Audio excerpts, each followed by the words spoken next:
Yo, rich man versus poor man. Go and like, comment, subscribe, grab, educate, your 1 mil. Okay, in 2024. Oh. Me. Less than 10K in 2024. Me. Less than 40K in 2024. Oh, damn. Less than 60K in 2024. He was gonna stand up. He was gonna go, but he wanted to make himself look better. Hey, those guys are rich. Less than 300K in 2024. What? Nah. That's crazy. Less than 600K in 2024. Okay. Less than 5 million in 2024. For real. How much has he made? Less than 9 million in 2024. There's no way. Less than 10. Is that even a Hey, W guy, how did he make that much money? We're clapping for the rich guy? Rich people Damn. should be taxed more. Yes, I agree with that. He's the only one that says no? Wait, what? He says no too, but you're poor? How? I remember back when, America was first starting and the taxes were looked at as a privilege. Like it was something that people looked forward to. People, use it as a badge of honor that they had made it to a point where they could use their success to benefit the rest of society. It was something that they used as like a stamp of, I've made it, I've done my part, I've become so successful that now I can give back at such an extraordinary level. Now this is also dependent on taxes being used, in the correct way to like actually benefit society and not, go to corrupt politicians. But overall, like, especially as someone who's considered like upper middle class, rich, someone who's considered wealthy, I have no problem and think that I should be taxed higher. I purposely don't take advantage of tax loopholes that I could, even though it'd be very easy to, because I would rather that money, instead of it, being saved and going directly to myself, I'd rather go to fund school systems and, other institutions that can't get funding other ways. Government is, captured by special interest lobby groups that lobby on behalf of their constituents, corporations, and they write the tax code. And the tax code is written in a way that benefits corporations and it disadvantages working class people. And the very fact that you can tax an income, for instance, and not tax what they call unrealized gains is a great injustice in our society. But then you can take a loan against it and then profit from the loan. You can buy Twitter off of your, with a leverage buyout by using your unrealized gains as collateral. But when it comes time to tax those unrealized gains, oh, sorry, they're unrealized. You don't have it. It's not actually materially a part of it. So I don't know that I'm on board with the taxing unrealized gains, but the big thing that had me walking out here is you constantly see that like billionaires, millionaires, etc., they pay a lower marginal tax rate than like teachers and stuff. And that's what I don't get. That is like the biggest thing Reaganomics to me that like never quite made sense. Like if we're all kind of in this system together, why are we not at least all paying the same percentage of our? Because we're not in this blame your Reaganomics system together. It's two tiered. There's a separate separate rules for the rich as there are for the poor, and the rich play by a different game. Okay, let's invite the disagreeers. That's okay. Why would they disagree? The reason why I didn't step forward, which was, should rich people pay more taxes, if I could know with certainty that my taxes, paying more of them, would go to benefit schools or homeless veterans or, struggling single moms or, whatever the causes are, I'd be glad to. My concern is that once that money's gone, it can go off to fund war crimes in other countries and bomb villages to take their oil and all this other bullshit. And when I keep more of my money, like there's a school maybe like 12 minutes from my house where I paid all the lunch debt for that school, and respect. That was fine for me to do, but had I not had that money to pay that lunch debt because it went to the government, I don't know if that would go to that school or if it's going to go bomb some country, right? So that is my sort of this is the implication where I don't trust the U.S. government to use the money in the same benevolent way that I might if I had more of it to then do the programs and the passions that I have to help people. And the reason that we don't trust the U.S. government, because I don't trust it either, Relax. is because of Relax, bro. Relax. Controls the government, and who controls the government are Trying capitalists. to get a job for sure. So it goes back to capitalism. It would be great for our money to be used to fund schools and all these programs, wonderful, but they're not. You're right. They're going to corporate the weapons industry. Don't pay tax. Next. But that is just We like to see using this. I think it may That's why you have 30 trillion. I mean, the national. Believe that unbiased news should be the standard and not just the spin, not even reported on our phone. Oh, this is bad. Oh, another ad. So last night he used him. Honestly, nothing Can the agreeers please? Get into it. Men should be the breadwinner of the family. Can the agreeers please Oh, here we go. step forward? Oh, nobody agrees. I'm glad. Oh, one person. I grew up in a pretty traditional Muslim household, and it's like very common for like the man to kind of be the breadwinner, and like that's the tradition I grew up. So I have very strong beliefs in that. I do think that there are abstractions, like there are times where women are the breadwinners and vice versa, but I don't think that it should, like for me, like the way that I've grown up, the way that my family's grown up for many years, many generations, it's been a tradition that like the man is very responsible for taking care of his family and the financials of kind of this unit. And I don't plan on changing that, so it's something I just believe in. But that doesn't mean there's room for abstractions. People can switch it up, but yeah, that's what I believe.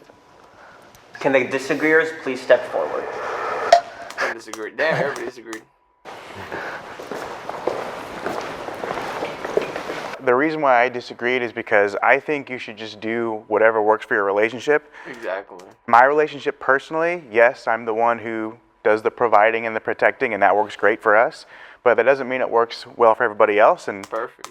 I mean, if you're dating a boss lady who works in tech and she makes like 500 grand a year, like you don't need to stretch yourself out if you're like, you work in a factory making 36K. So I agree with you 100%. I think you should do whatever works best for y'all relationship. But I notice now in modern dating, a lot of women have this expectation on, oh, the man should be doing this, this, and that. And I don't necessarily Ruby Rose saying you gotta make $5 million a year.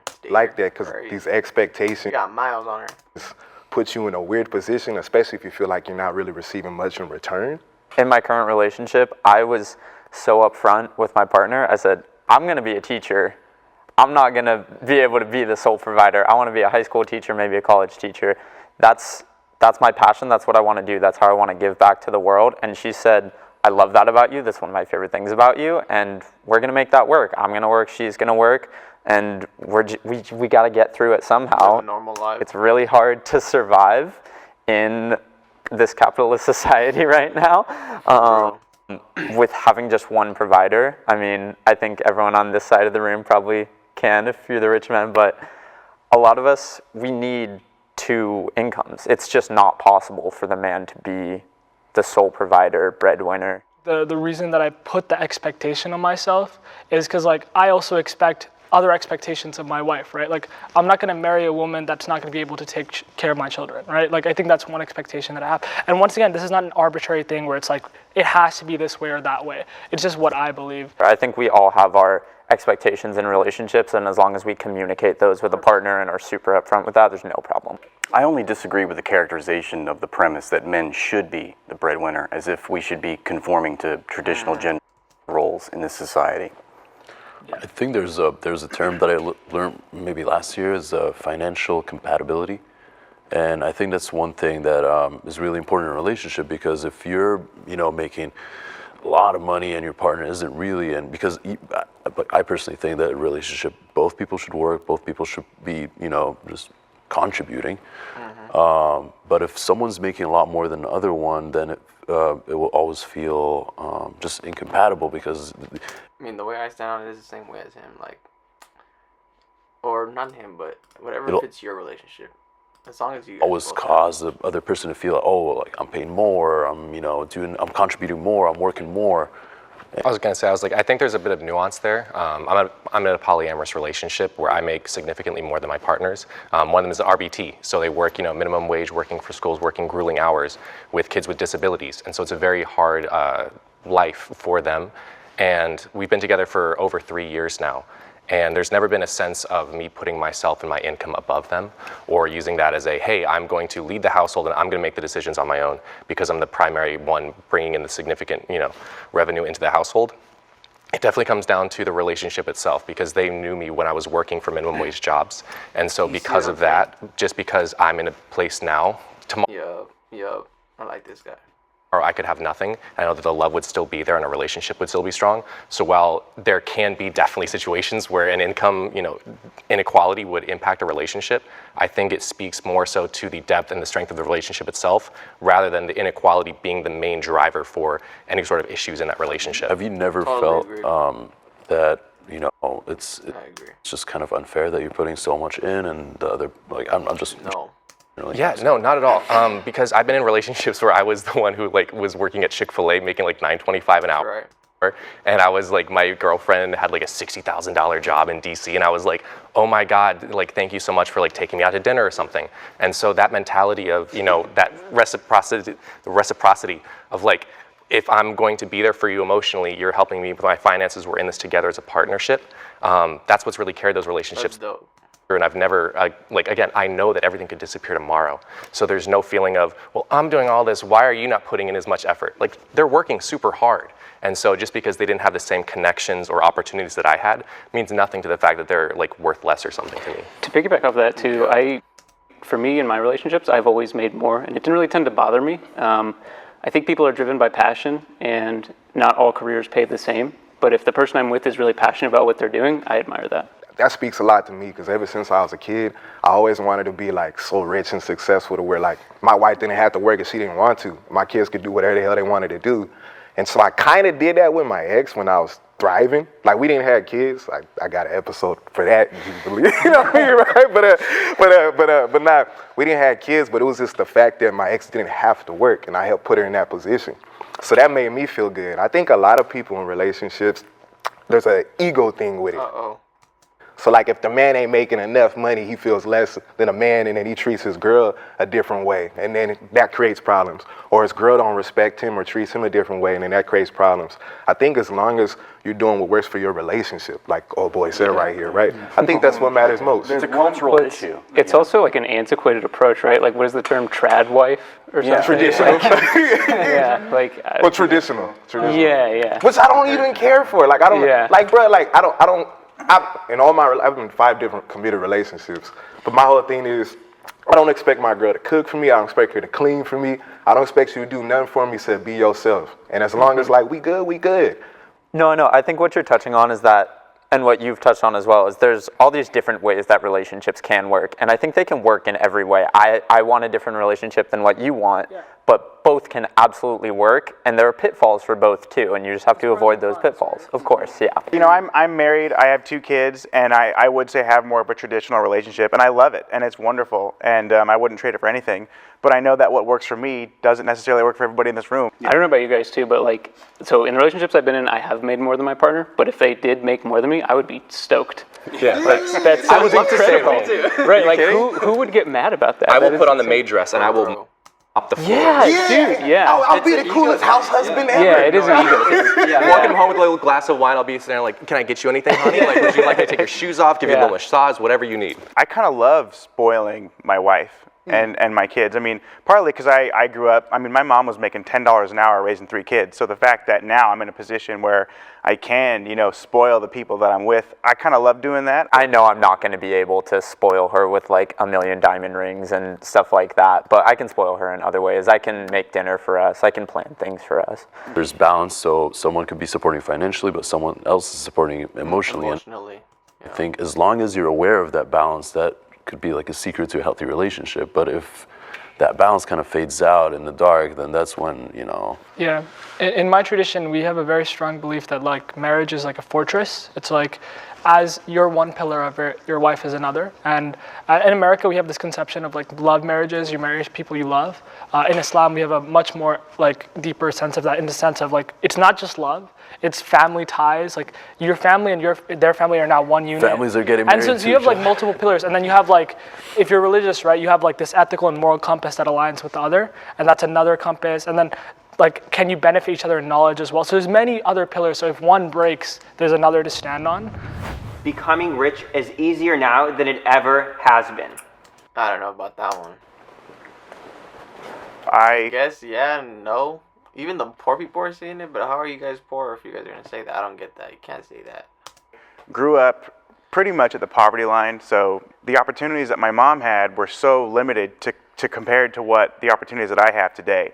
And you know, I was able to, I mean, frankly, make millions and millions of dollars in my 20s because of all the opportunities that we have here in the West and in in America, and especially in modern times, where if you just zoom out, a lot of those opportunities weren't available. You know, even just like 50 years ago, it would be different. Yeah, to piggyback off that, I think not only is there opportunity, but the internet has just enabled us to learn anything we want. I think the fact that you can just be making money off of your laptop just anywhere in the world is revolutionary. I think there's been a bit of an explosion of non-ethical ways to make money. I feel like that's been a big thing in recent times. Making money off the backs of others has become easier than it ever has been, I think. Like, you can just start a podcast and just like on men the whole time, and you'll just like blow up and go crazy. I think like in late stage capitalism, there are so many exploits and things you can do, and I'm not saying you guys have done that specifically, I don't know your stories, but like, you can be a landlord and just start charging exorbitant amounts of rent. That's why it's so unaffordable to live, especially here in California. Like, there are so many evil ways that people can make money that I think it's easier now than it ever has been if you have sort of sketchy morals. Is a landlord always an evil way to make money to you? Honestly, not always, but I would love to see society move away from from housing being a form of investment. So I am a real estate developer. It has to be, though. It's always gonna be. And I just bought a piece of land to build a house. The piece of land just for the dirt, $7 million. $735,000. Yep. The piece of land just for the dirt. You hear him? $735,000. $500,000 just for the dirt, just to have that piece of dirt. Not for the place, just for that dirt. Just the permitting, just like literally the fee that I had to pay to get the right to build on that property that I own, $110,000. It's challenging to offer affordable housing when you're already. You got like all these upcharges for them. I get that too, though. $800,000 deep, and you haven't even put shovel to dirt. I don't put as much blame on the individual as I do on the systems. I really wish. I would love to back you up on that. So I actually have a pretty strong thesis on this. So like I bought property and stuff before, and I've realized like the system just favors the rich, and the reason for that is it does because of interest. Like from once you become rich, it's easier to be like richer and richer and richer. Once again, I tie this back to religion often, but like in Islam, it's like you're not allowed to mess with interest. And the reason for that is because it favors the rich in a way where it pulls away from economic gain from society. And it's like, hey, because I have $100,000, I can pull $1 million of leverage. Well, if you only have 10,000, you can only pull 100,000. And now what's happening today is like these companies like BlackRock and these big institutional holdings, because they already have trillions of dollars, can leverage trillions of more to buy more houses, rising the prices, rising the interest rates for everyone, and you guys suffer the most. Boom. Damn. I don't know if you guys. Challenging to off shovel to dirt. Affordable housing. To back you up like on that. So I actually have a pretty strong thesis on this. So like I bought property and stuff before, and I've realized like the system just favors the rich. And the reason for that is because of interest. Like from this, once again, I tie this back to religion often, but like in Islam, it's like you're not allowed to mess with interest. And the reason for that is because it favors the rich in a way where it pulls away from economic gain from society. And it's like, hey, because I have $100,000, I can pull $1 million of leverage. Well, if you only have 10,000, you can only pull 100,000. There you go, yep.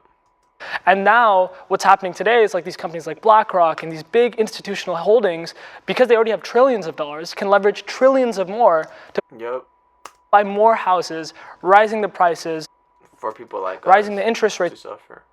For everyone, and you guys suffer the most. And it incentivizes the most fucked up practices. Yes. Like the more you can charge, the higher interest rates you can have, the more you can do, the more you can exploit, the more you can steal, the more money you have, the more you get. The more money you'll make, and eventually you become the bank. That's what rich people have become, you know. And I really hope that I never. The rich people buy. That's why rich people buy banks. Or kind of go down that path. So it's something that even as us, like I think, when you make money, like you'll see a lot of your friends kind of like. You can make a lot more money if you make money, and like you have to really control yourself. That's why I also believe that making a lot of money is actually a curse in a way too. Like there are pros, yes, you can have a lot of nice things, but you also have a lot more options to do bad things, and they might not be clearly bad things, like taking a loan on something bigger, or like they're not inherently bad, but it's like they can hurt someone on the back end, and I just don't believe in that. I don't necessarily see interest as evil. I mean, there's a cost to debt, right? There's like a time value on money, as we learned. But I do think, to your point, I think that's where a government's duty is to step in and kind of put those guardrails. Yeah. Like it's hard not to sometimes, but I do my best not to ever put the blame on just this. Right back in 2019, like nobody ever taught me like how to go. So there, right? Back in 2019, like nobody ever taught me like how to go about building credit properly, right? But in 2019, I had friends that was doing drop shipping automation, like Amazon automation, right? So I had a friend, they was all running stores. So she was charging $8,000 to get into this thing, but I didn't have $8,000 at the time.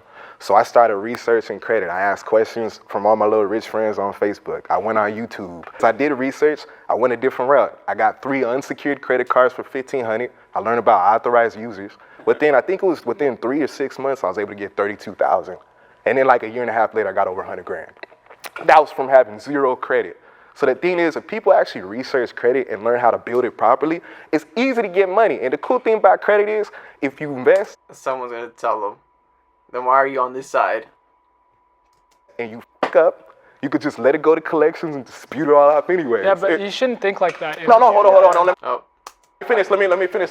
There's someone that suffers at the end of that system. So. I understand. Yeah. What I'm saying is though, right? Go about it the right way. Be responsible. Pay your credit, because don't fuck up intentionally. But what I'm saying is, it's easy to get the money to invest if you know what you're doing. Yeah. But the thing is, if you don't, it's so sorry. Just to cut you. It's so easy to get the money that people will dig themselves in the hole because they see money. Well, I agree with you. Yeah. But what I'm saying, there's a difference between good debt and bad debt. Of course. So I was using my debt for investments. I wasn't just buying like credit cards though.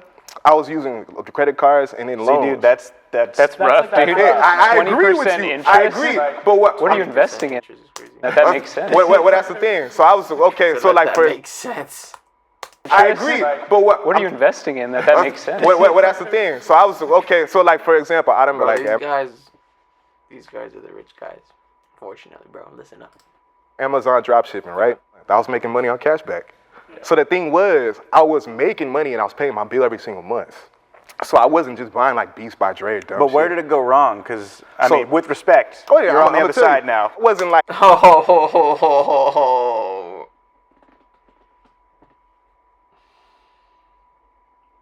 Damn, bro. Damn, he said it. With my debt, I was paying my bill every single month. I've been day trading since 2014. I wasn't like broke. Even like last year, I had my biggest trading day. I made $161,000 in 3 hours. But the thing was, I was making money because he's like, "Come on, bro." I had passive income, and I trusted. They know that they trade. Come on, bro. They're laughing at him. 3 hours. But the thing was, last year I had my biggest trading day. I made $161,000 in 3 hours. This dude just laughed at him for $100K. The thing was, I was making money at passive income, and I trusted some of my rich friends, right, into a bad investment that they ended up rug pulling everybody. And I currently have a lawsuit trying to get my money back. Yeah. So that's why I ended up over here. I always wanted to be on that rich side for this episode. You know what I mean, right? I feel like your story kind of epitomizes like my worldview on this question, is that it's easier to make money now because there's so many ways of passive income. And that's kind of what I don't like about it, is passive income doesn't really benefit society. You're making money off the work of others instead of off your own work, so you're not really helping anyone except yourself. No. We're talking about a societal trend, and you can't disprove that thesis or that premise by citing your own personal story. You have to look at actual data, and when you say it's easier to get rich now than it ever has been, who's getting rich? And if you look at the data, it's the top 1% of the population. And I just thought of some statistics which would help my point, which is to say that the largest increase in the poverty rate from one year to the next happened in 2021 to 2022. The majority of Americans live paycheck to paycheck. It's a very precarious life for most of us. And we live in a world where 3 Americans own more wealth than 150 million other Americans, the bottom That's crazy. half of the American population. Another statistic is 8 people in the entire world own all of the wealth, own more wealth and power than 90% of the bottom half of the population.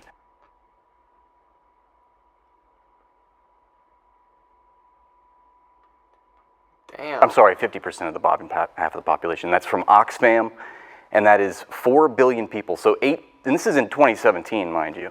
This is 8 people in the world own more wealth than 4 billion people. And, That's crazy.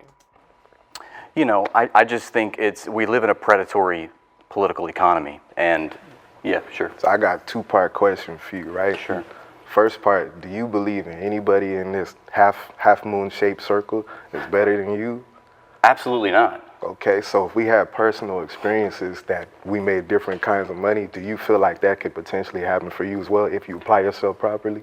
I think that it's not about an individual answer to a systemic question. We're talking about institutions, okay? I'm sorry, you know, think about, you know, you're talking about the housing industry, the real estate, you know, how expensive it is. And, well, the reason for that is because the housing industry has been monopolized by pretty much one corporation, Blackstone, which bought up all the housing, all the private property, and raised all the rents. And so you have to compete with that now. And so, yeah, that's why there is no affordable housing anymore. The homelessness has never been higher. You know? I want to say I agree with your worldview like completely. The reason I step forward for this question is those systems you laid out make it easier for individuals to rise. We cannot all, it's not easier for everyone to make it. Individuals that have already benefited from generational wealth, from inheritance, every advantage that I think there are a lot of like scammy ways that absolutely, and I'm not saying, you know, if you got into there Bitcoin, are a lot of like honest ways. Scam. He's always talking about scams.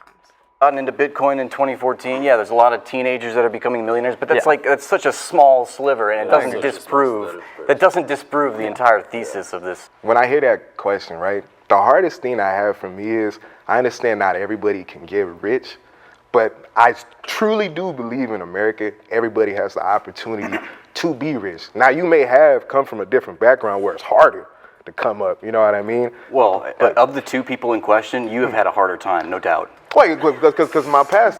Oh, damn. Whoa. Well, of the 2 people in question, you have had a harder time, no doubt. Damn. Becoming rich is easier now. So whoever had the harder time, you have a harder time than me. Damn. Chill. Whoa. What? Wait, because my past though. Why not, right? It's because of your race. It's because of the color of your skin. That is a damn. Whoa. Damn. What the hell? That is because racism is a systemic problem in America. I don't see my skin color as a problem because at the end of the day, though, I still educated myself, I applied myself, and yes, I came up before I got scammed last year, you know what I mean? So as a black person who's at a disadvantage, and let's just say that it really is a disadvantage, that never held me back from doing all the shit I'm not saying that you don't have your own personal, you know, optimism for, you know, bootstrapping yourself. I'm saying you're facing institutions that are designed to undermine your livelihood, and that is because of the color of your skin. And I acknowledge it's true. It's true, bro. I would say historically in America, certainly. True. I would say in 2024, 2025, whenever this is coming out, I mean, again, we're all here, we're talking. Yeah. I've been able to make $2 million a year since I was like 28. Because you've already freaking established yourself. You got all these connections. You got all these you've already done the work behind. Like, come on, bro. Mm-hmm. There's really nothing special about me. I can spot opportunity, and I think that if what you're saying is true, and I was subject to all, like I've never felt that the color of my skin is a millions barrier. of other people that do not share that. I'm sure, but and that's the point of the thesis. But it's all about belief at the end of the day. Go and ahead. Also, remember the prompt was it's easier today to get rich than it ever has been. there was a point where someone who looked like me wasn't even allowed to buy a house. That's not true today.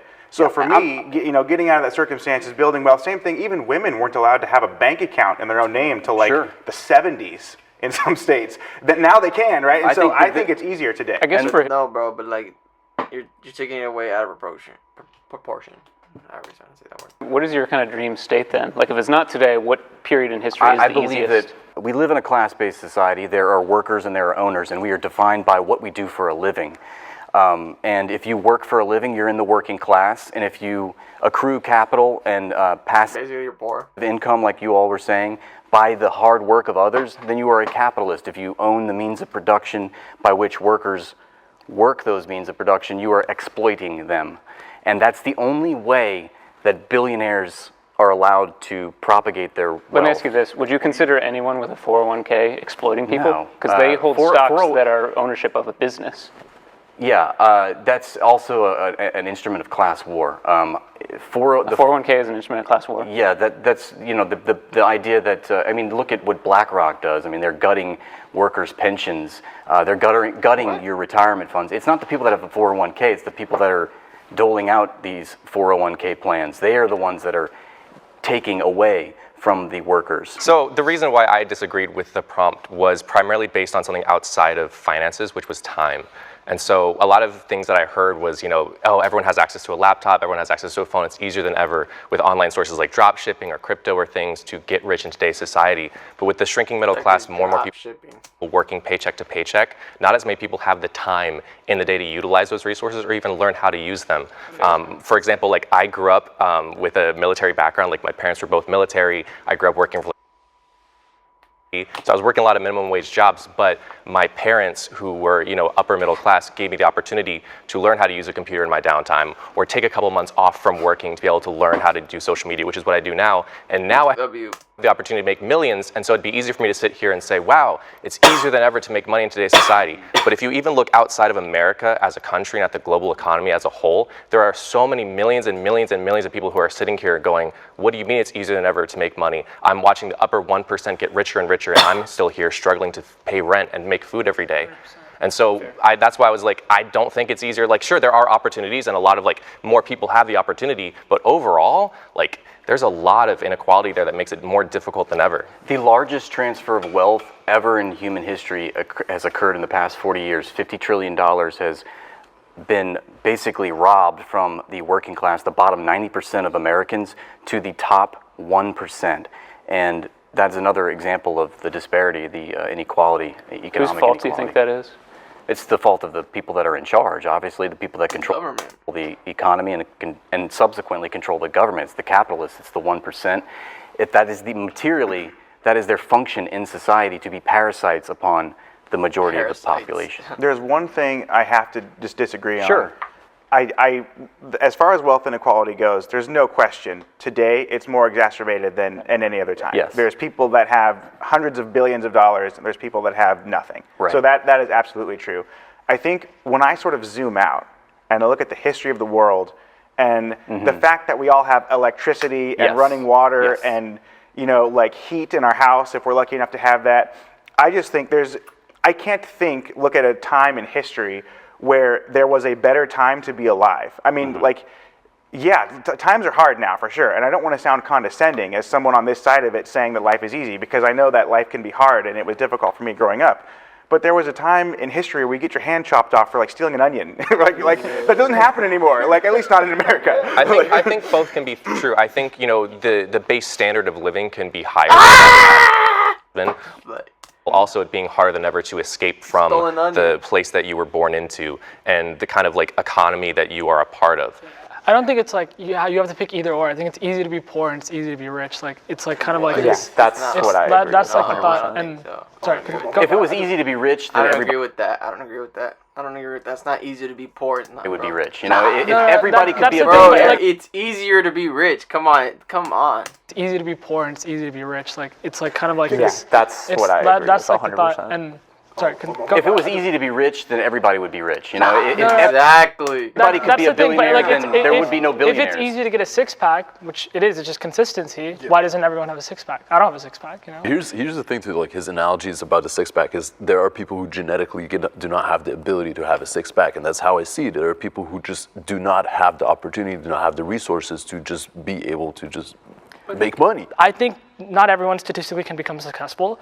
You have to believe it though. Like if you're ever going to become successful, you have to believe it. But not everyone's going to, like even like the six-pack analogy, right? You have to actually believe that you can get a six-pack even though you can't. I think that's the part that I really agree with. I agree with that too. I agree with this. That's what I agree with. You've seen a lot of stupid stuff, but you gotta believe. Like how to say, manifesting is a big thing. You saying and you throwing it out to the universe, I feel like it's big. Like I might not be the biggest YouTuber, but one day I know I will be. I might not be making money for this, but one day I know I will be. So, you know. Which is why I stepped forward. I feel incredibly lucky to be in the West, to be specifically in America, to be in modern times. We have so much opportunity in America. I'm not saying that it's not complicated or challenging or that times aren't tough. I'm just lucky to be here, and that like this is.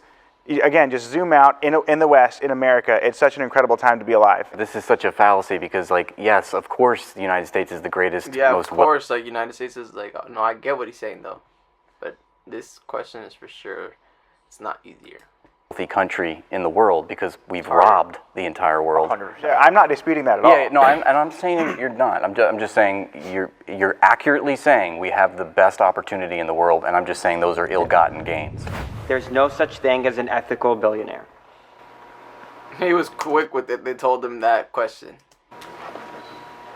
There's no such thing. You cannot become a billionaire without exploiting people in the process. Absolutely. So.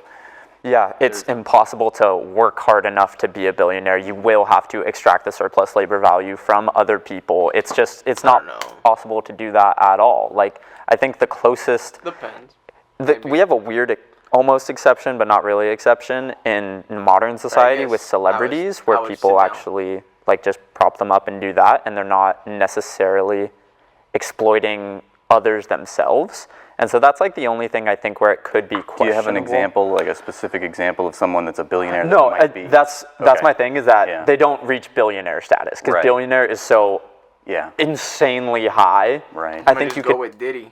be like 100 millionaire ethically maybe through that specific mean, but billionaire is so astronomically high it's impossible to get there without exploiting others. I look at someone like Taylor Swift, who I'm a huge fan of, love her, but her capitalist business practices are insane. Yeah. We're charging like $40 for little things, and we're $1,000 for tickets. People in all these other ways to like make these things for so cheap and do this and Yeah, you become a billionaire by investing, you know, and you don't. It's not through hard work. Nobody becomes a billionaire through hard work. You get it through exploiting people.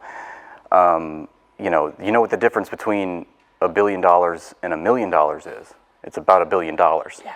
I mean, nobody really understands how much wealth is $1 billion, and to think that there are people in the world that have hundreds of $1 billion and they're on their way to becoming trillionaires. The disparity has never been greater, and I don't believe that there's any way you can acquire $1 billion and without being unethical, and I've yet to hear a strong argument in the opposition. With everybody else.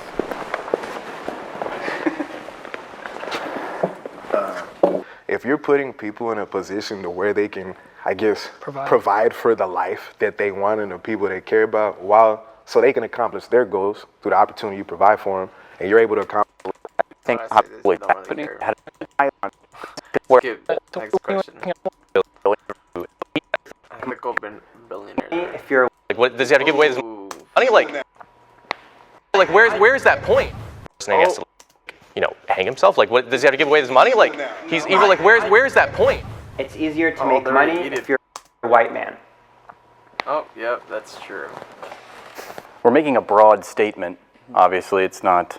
There are people that aren't white that make a lot of money, but I think statistically, generally speaking, it is easier to make money if you are white. It's easier to be advantaged by these institutions that govern public life if you are a white person, specifically a white male. But, you know, goes back to systemic racism. I mean, you know, the institutions are, you know, capitalism has given way to, like a byproduct of capitalism, in other words, is white supremacy.